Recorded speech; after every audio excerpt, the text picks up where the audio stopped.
Hey guys, Michael from Copper vs Glass, and this is a highly requested case here on the channel. This is the Aspen from Andar, probably one of the best leather cases for the iPhone 16 Pro. As always, a massive thank you to Andar for sending this case over for the purpose of review. I've crowned it the best leather case previously for previous generations of iPhone, so how does it hold up for this generation? Well, let's take a look.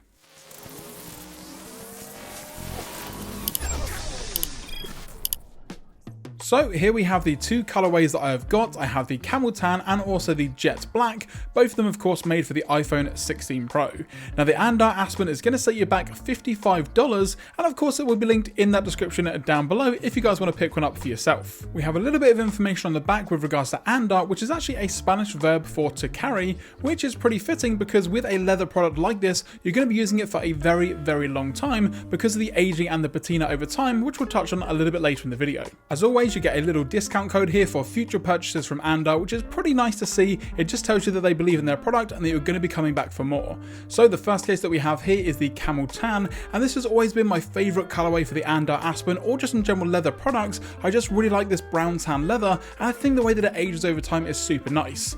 Now the next one here is one that I've never tried before, and it is the Jet Black leather variant, and with this one it is a completely black leather, so I'm not sure how well it's going to age and patina over time with regards to the overall daily usage, but I think it looks pretty nice and very stealthy for a leather case. Now also straight off the bat, I do want to make the note that $55 for a fully leather case like this is actually pretty good value. You've got premium full grain oil wax leather, you've got alloy metal buttons, and you've also got a metal camera housing as well. You've also got the soft microfiber lining in here as well, so in regards to protecting the back of your phone when you're actually using the case, you've got no issues at all. And of course you get the super strong MagSafe from Andar, which of course we'll be looking at later on in the video. However, if leather isn't your thing, they also do a vegan option which is made from cactus leather. So we'll take a quick look around the Jet Black one before getting onto the fit test with the Camel Tan leather. So as you can see here, you've got all of your covered power buttons, and they are pretty nice. They are completely metal, and you've got a nice cutout here for the camera control side of things. Now it's not going to be covered, it's a complete cutout, so we'll see how that works. You've also got fully covered buttons on the other side for your action button, and of course the volume up and down side of things,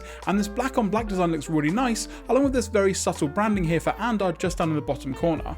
On the inside of course you are going to get the microfiber lining, so that is going to mean is when you put it on the back of your device, it's going to be fully protected and you're not going to have any scratches or dinks on the back of there. As you can see here from the inside of the Camel Tan one, you can see here the actual MagSafe ring around here and the downward alignment magnet as well. You've got a little bit of Andar branding with the genuine leather, and also the make of the device here being the 16 Pro, super nice attention to detail. Along with the Andar branding, you've also still got those metal alloy buttons here on the Camel Tan color, and they're still going to be the same black accents around the camera ring and the buttons themselves.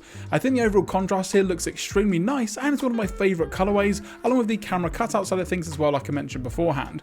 But just in general guys, this case with the oil wax leather feels extremely nice, and of course very premium. Now you can see that I have been using it already, and there's a little bit of wear and patina around the edge here, along with some scratches, and that's kind of just what happens with official grain leather, because that's just how it ages. If you use it for longer periods of time, hold it in your hand, you get your hand oils on it, or it scratches or dents or marks up over time, that just ages the leather, but it makes every case unique to everyone that's going to be using it.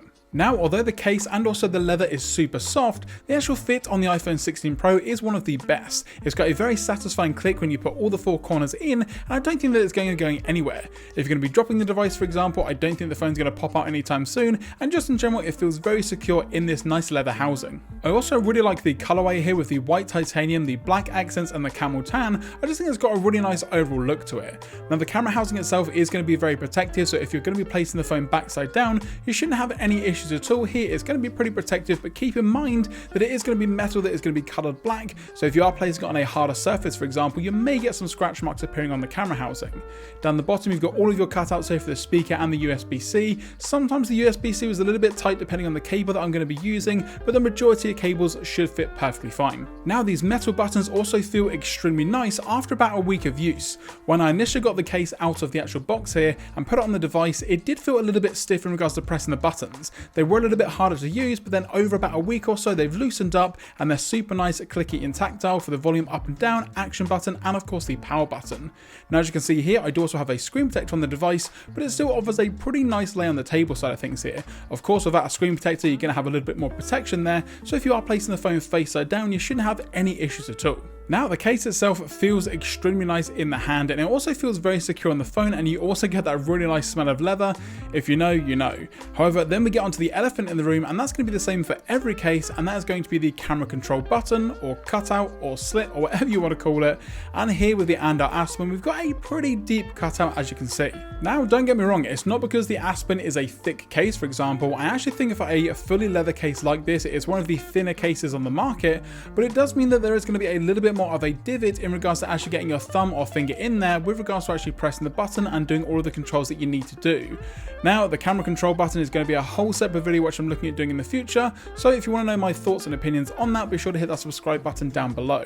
However, with the Andar Aspen, it's very easy to get to the camera control side of things. If you need to double press, light press, slide up or down, use any of the camera control side of things, then again you've got no issues there. Now don't get me wrong, you do feel the case ever so slightly if you're swiping from side to side, for example, just because of the way that it is, but I still think that in general it's probably the best way that they could have done it without having a fully covered button. However, I would love to see an updated version of the Aspen with a nice glass covering here, just adding to the overall protection and the look and feel of the case itself. But in general, I think that for that $55 price tag, it's a super nice, very premium feeling case. Like I mentioned, it's pretty thin, it doesn't really add too much bulk to the actual phone itself, and then of course we come on to the MagSafe side of things. So how's that? Well, if I just bring into here my MagSafe wallet that I've got here, of course coming from Andar, then you're going to see exactly how well this is going to be. Now I also like the colorway that I've got here with the sort of moss green and the camel tan. I think it's got a really nice overall look to it, and of course the magnets here are going to be super strong. I don't think that anything you're going to be putting on the back, whether it's a wallet, accessory, battery bank, car charger, bedside charger, wherever it may be, anything MagSafe related is going to be super secure and it's not going anywhere. Now of course you've got the downward alignment magnet as well, which means that left and right movement is not really going to be going anywhere anytime soon, and you can see here just how well it fits and is centered on the back of the device here. Of course I'm going to have the mag from Andar also linked in the description down below, so if you want that leather on leather look, then again linked in the description along with the Aspen itself. But in general guys, I have no issue with the Andar Aspen here. Now like I mentioned, the one thing that I would like to see maybe in the future is going to be a covered camera control button, but then again I think that for every single case that I've looked at here on the channel so far that doesn't have it covered, that has a cutout or anything like that. However, if you're looking for a super nice premium leather case, then as always, like the previous generations, and I'm guessing generations moving forward, the Aspen is definitely the way to go. And that's going to do it guys for this video on the Andar Aspen for the iPhone 16 Pro. Again, a massive thank you to Andar for sending this over for the purpose of review. However, all the thoughts and opinions in this video are my own. I'm not being compensated in any way other than being sent the case itself. However, as always, let me know in the comment section down below if you guys have got a new device recently, whether it's from Samsung, Google, or the newest iPhone, and let me know what kind of protection you're using with regards to the case, screen protector, or any other accessories you can think of. If you did enjoy this video, be sure to leave it a thumbs up down below also, and if you're not subscribed, now's a great time to do so. And of course, once you've hit that subscribe button, don't forget to turn on notifications so you're notified anytime I post a video here on the channel. I'm going to be doing a little bit less with regards to cases moving forward. I've kind of covered all of the biggest ones that I wanted to, so then it's actually onto the iPhone 16 itself, with regards to the review, how good it is, how bad it is, and of course the camera control. So again, make sure you subscribe for those videos moving forward. I'm Michael from Copper vs Glass. Thanks very much for watching, and I will catch you guys in the next video.